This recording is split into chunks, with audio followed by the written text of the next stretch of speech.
This is Beyond the Big Screen podcast with your host, Steve Guerra.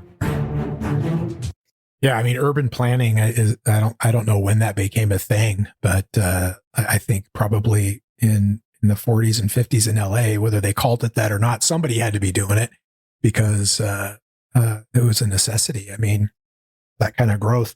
And, you know, the growth happens across the entirety of the culture, right? So while the government is growing, it's becoming a larger entity, and the population is growing.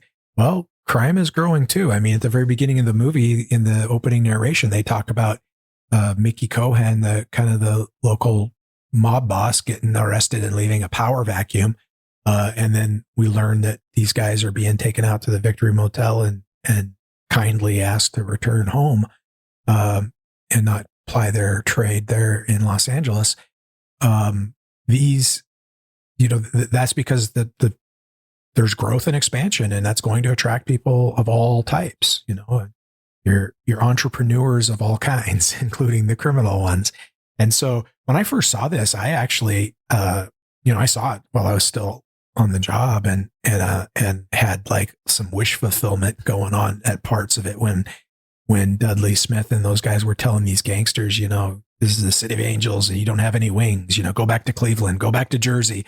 You know, I was like, wow, that's a great way to handle crime. Of course, then I find out the reason they're doing it is so that they can take over.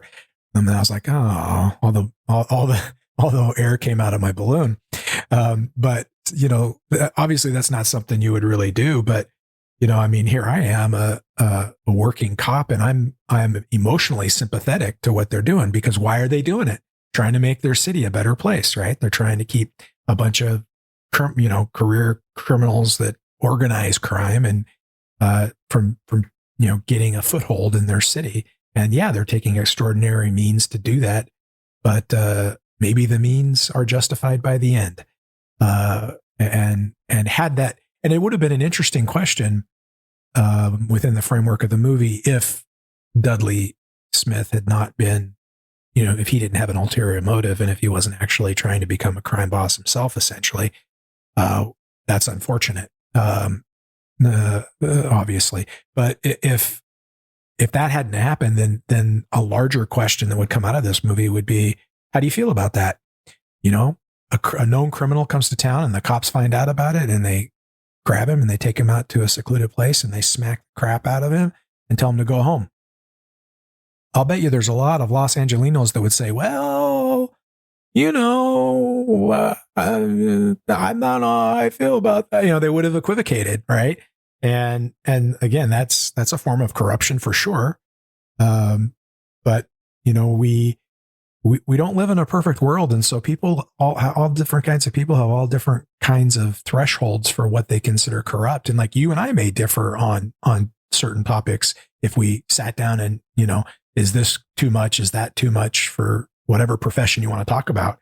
So it's just really interesting to me. Again, you have the larger culture of Los Angeles and what their needs and desires are, particularly with this quickly expanding city that you mentioned, that are dictating to a degree the culture within the police department. Now, how they're responding maybe isn't directly how the larger culture instructed them to respond, but it's still a direct response.